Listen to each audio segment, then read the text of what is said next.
Russia reportedly used a controversial cruise missile to pound Ukraine. Ukrainian law enforcement shared images showing fragments of a 9M729 cruise missile.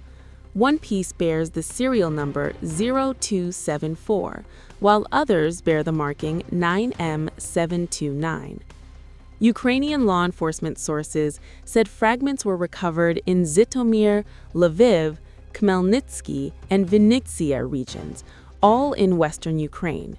One of the 9M729 missiles fired by Russia on October 5th struck a home in Lapivka village near Lviv, resulting in the death of 5 civilians, the Ukrainian General Prosecutor's Office said in its statement.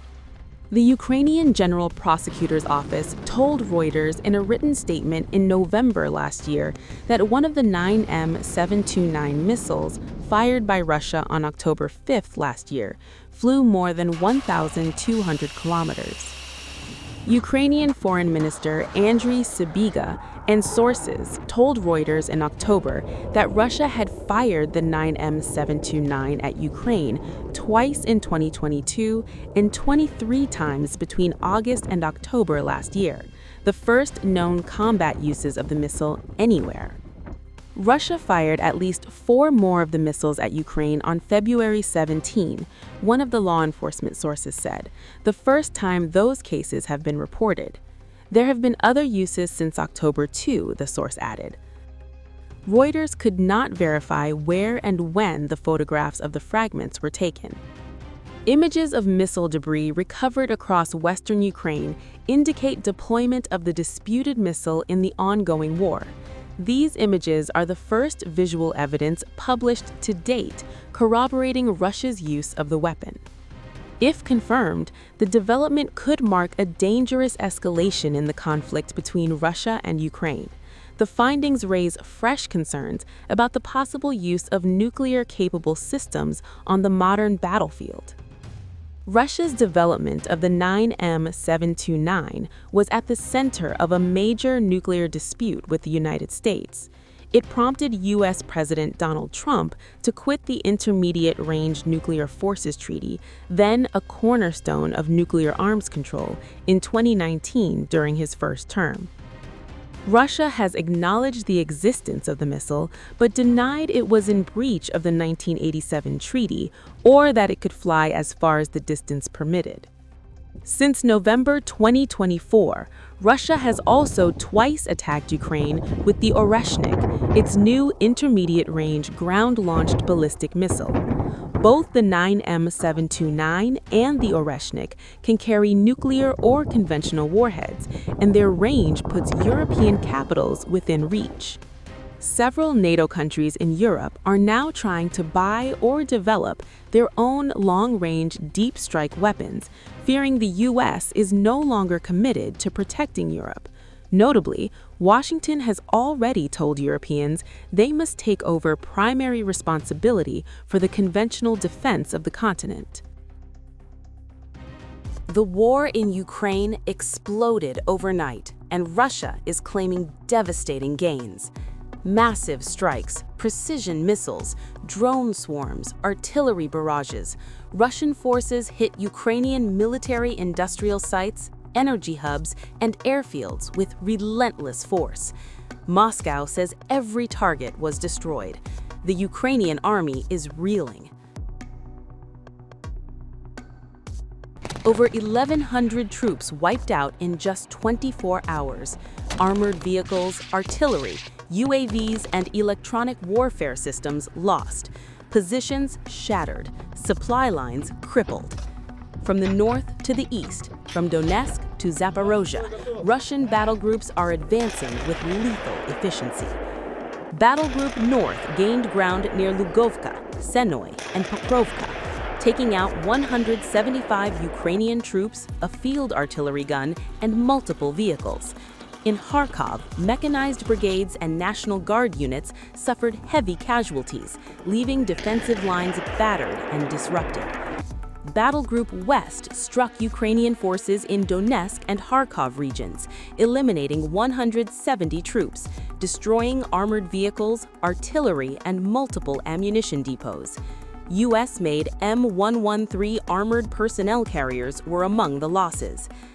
Battle Group South advanced deep into Donetsk, targeting mechanized brigades and special operations units. Over 125 Ukrainian soldiers were lost, along with armored combat vehicles and motor transport. Russian forces also leveled ammunition and materiel depots, weakening Ukraine's logistics and resupply capabilities.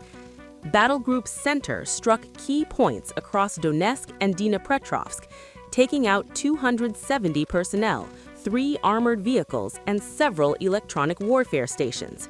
Positions were gained, lines improved, and Ukrainian resistance continues to falter under relentless Russian pressure. Battle Group East delivered one of the most decisive blows: 340 Ukrainian troops eliminated, a tank destroyed, and 4 armored vehicles neutralized. Russian forces pushed deep into enemy defenses, hitting multiple mechanized and assault brigades, along with territorial defense units. Even Battle Group Dnipro made its mark, eliminating over 35 Ukrainian soldiers and destroying 10 motor vehicles in Zaporozhye. And the skies are no refuge. Russian air defenses report shooting down 136 Ukrainian UAVs and 2 guided bombs over the past 24 hours. Meanwhile, Russian forces targeted pre-flight UAV launch sites and temporary deployment areas across 159 locations, crippling Ukraine's drone capabilities and aerial reconnaissance. The scale of destruction is staggering. Since the start of the operation, Russia claims to have destroyed 670 Ukrainian combat aircraft, 283 helicopters, 117,435 drones, 28,890 tanks and armored vehicles, and over 55,000 special military vehicles. Thousands of artillery pieces, rocket launchers, and surface-to-air missile systems have been neutralized. This is not incremental attrition. This is systematic annihilation of Ukraine's military capacity. Russian forces are consolidating gains, degrading Ukraine's operational infrastructure, and applying relentless pressure across all fronts. Moscow frames these strikes as defensive retaliation for alleged Ukrainian attacks on civilian targets, but the message is unmistakable. Russian President Vladimir Putin is signaling a path towards sealing victory. For Kiev, the stakes could not be higher. Frontline positions are under relentless bombardment. Supplies, ammunition, and mobility are being drained. The psychological impact of massive troop and equipment losses is mounting. Every Russian strike compounds the challenge for Ukrainian forces attempting to hold or counterattack. For the international community, the scale and intensity of the operation is alarming. The targeting of military-industrial complexes, energy facilities, and UAV launch sites demonstrates Moscow's strategic approach: weaken Ukraine's ability to fight over time while consolidating territorial gains. As the dust settles over the battlefield, one fact is clear: Russia's operations are intensifying, and Putin appears determined to leverage every advantage. Ground advances, precision strikes, and relentless attrition form a coordinated push to bring Ukraine to a tipping point. Observers warn, if current trends continue, Kiev may face even deeper setbacks, while Russian forces extend control and further degrade Ukrainian capabilities. The war is far from over, but Russia's reported gains over the past 24 hours are historic in scale, a warning shot to Kiev and a stark reminder to the world of Moscow's military reach. The next days could be decisive. Every front line, every strike, and every maneuver will shape the course of this brutal conflict. Putin's message is clear: pressure, precision, and persistence. Victory, he believes, is within reach.